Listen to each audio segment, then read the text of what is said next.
Então, pessoal, o governo da Alemanha anunciou uma série de medidas aqui contra os chamados ultranacionalistas radicais, né? Você sabe muito bem o que esse tipo de termo aqui costuma significar quando você tem um governo um pouco mais de esquerda ali, né? Se tá mais para a esquerda do centro, já vai tratar todo mundo ali como ultradireita, ultranacionalista, ultraconservador, ultraliberal e tudo mais, né? Mas eles estão sim tomando uma série de medidas aqui, principalmente frente ao crescimento de um partido, sim, bastante de direita lá da Alemanha e tudo mais, e algumas dessas medidas aqui se referem, inclusive, ao congelamento de contas bancárias. Pois é, meu amigo, olha onde a coisa pode chegar, e a gente sempre tem um temor, é claro, desse tipo de moda pegar e a coisa vir para o Brasil, né?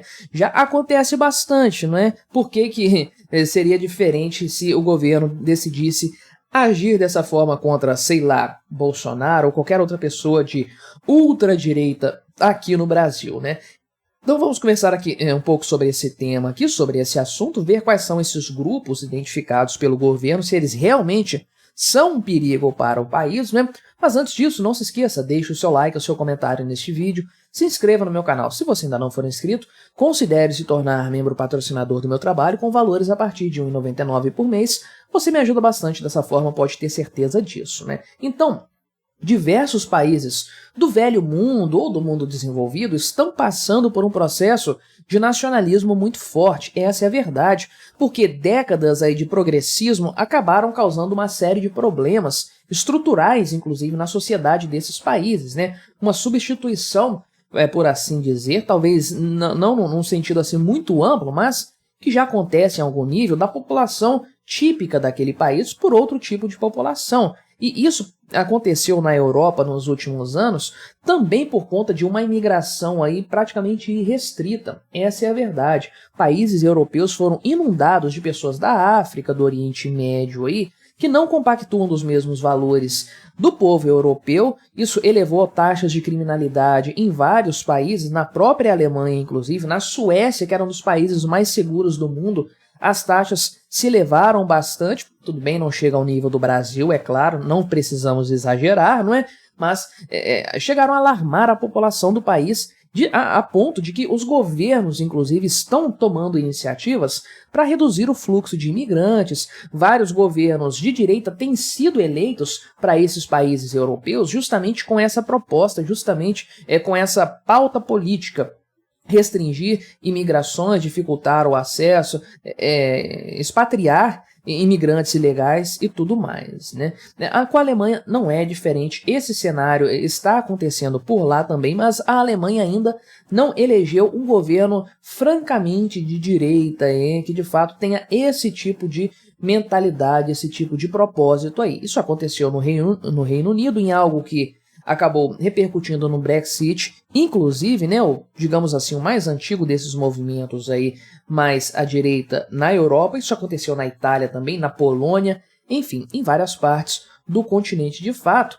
E existe um partido aqui na Alemanha que está crescendo bastante e tem justamente essa tendência aí, né? E é realmente o grande ponto político dessa história. Tem várias desculpas que a gente vai olhar aqui, mas o grande ponto político é realmente esse, né? E nós precisamos considerar a Alemanha como um caso sui generis, né? Um caso muito particular por conta do passado da Alemanha, né? O que significa termos um nacionalismo aqui no Brasil, um partido nacionalista, né? Um Enéas, por exemplo, assim, o que isso significa de temores para o exterior?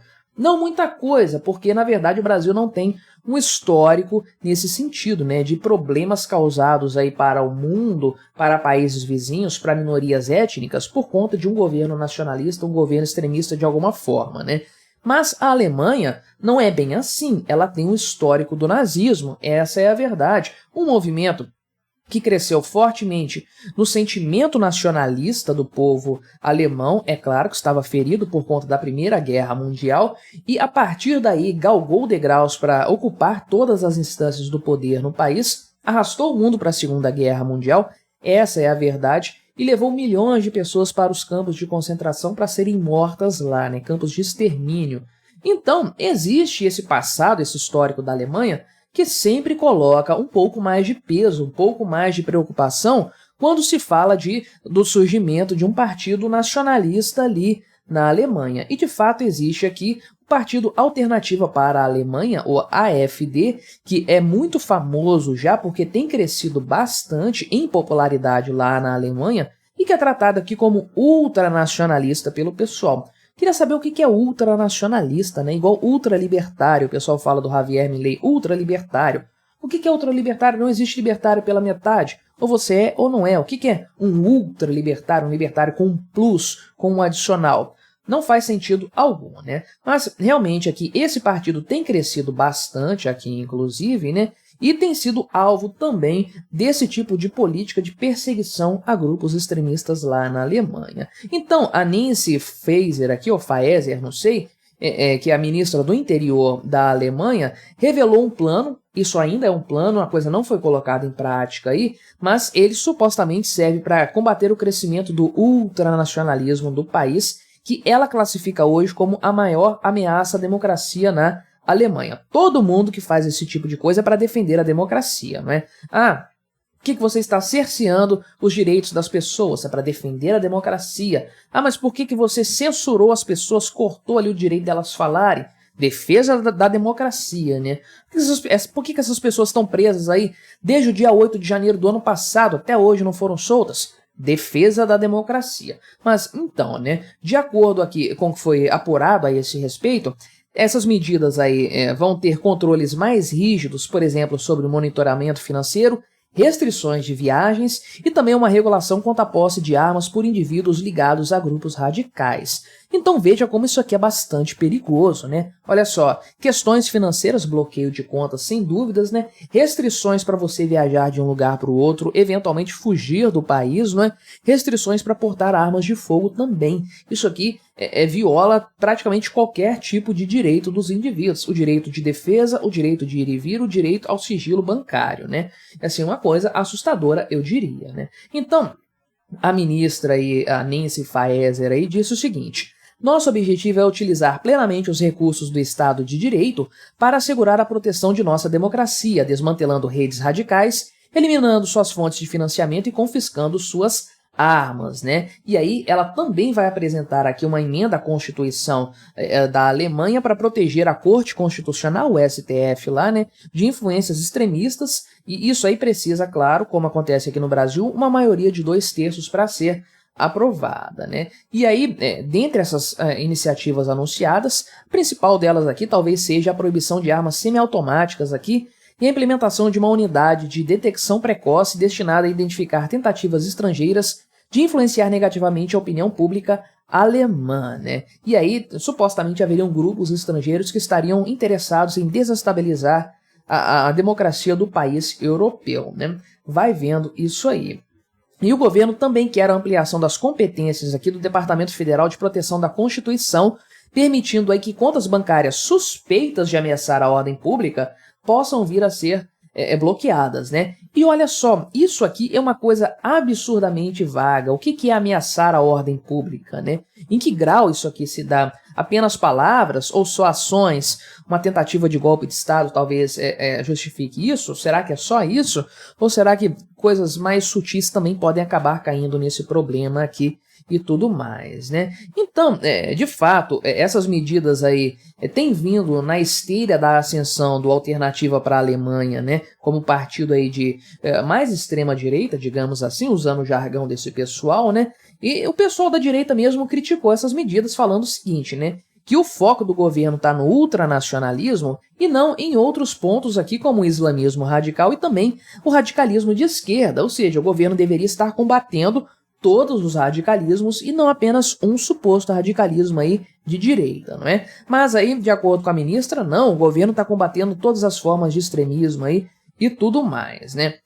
E de fato, conforme eu falei aqui, a Alemanha tem essa tendência, porque ela tem um histórico muito triste por conta do nazismo, todo esse passado relacionado a movimentos nacionalistas, movimentos extremistas, que começaram crescendo com o seu poder e acabaram formando suas próprias milícias, aí primeiro a SA, depois a SS, e aí tirar esse pessoal do poder depois ficou muito difícil.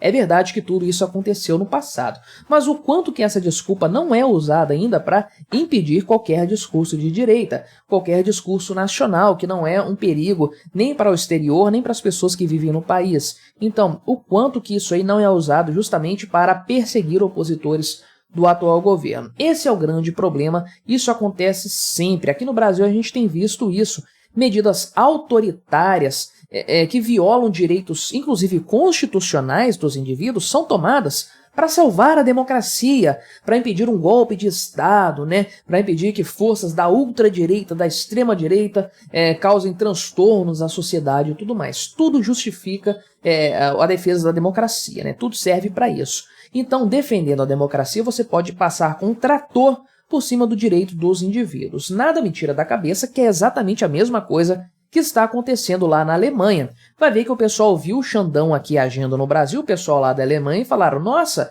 esse negócio aí dá certo, funciona bem pra caramba para desmantelar a oposição, né? Vamos trazer isso aqui também para o nosso país, agindo aqui inclusive na questão do financiamento. Fizeram mesmo escola com o Xandão, sem dúvidas, né? E se tratando da Alemanha, volto a dizer, não dá para bater o martelo, mas essa é a impressão que ficou para mim. Mas e o que você achou dessa história? Colabore com o nosso debate, se inscreva no meu canal se você ainda não for inscrito e até a próxima.